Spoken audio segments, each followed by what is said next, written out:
Yeah, I would say just as a small aside, that's why reading, as I'm almost done with the Rise and Fall of the Third Reich, Oh yeah, is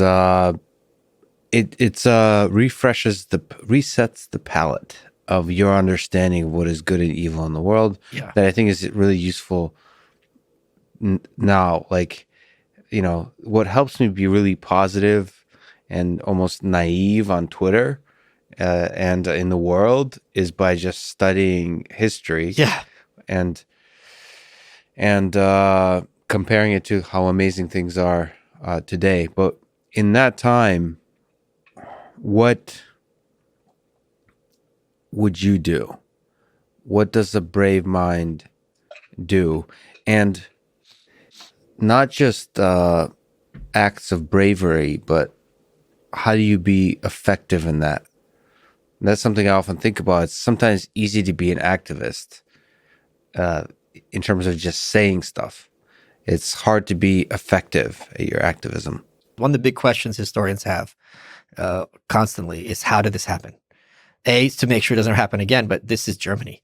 This is not some kind of weirdo cult nation. They're very advanced, very in the land of poets and philosophers. How did it get to that point that they're just shooting children and everyone's cheering for this? And Specifically on the anti-Semitism and the Holocaust, but and just the whole totalitarianism, the cult of Hitler, and just this whole kind of thing. so And there's sorry to interrupt, but there's two sides. I don't know if you want to separate them. One is the totalitarianism and the entirety of the Nazi regime, and then there's the Holocaust, which is like going, I would say, like very specifically, as I think you're about to describe, is like targeting Jews very much so. I don't know if you see those as two separate I things. think they're very interconnected. But I think if you look at it, everyone thinks that they'd be the ones putting up Anne Frank.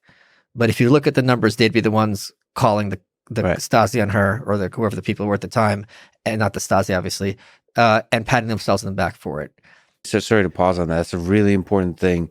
If you're listening to this, that and you were in Germany at the time, you would have likely been willing to commit or at least keep a blind eye to the violence against Jews. Like, you have to really sit with that idea that you would have been somebody who just sees this and is not bothered by it, and also very likely kind of understand this as a necessary evil or even a necessary good. Yeah. And I think people think they would be the abolitionists or marching on Selma. The numbers don't add up to that at all.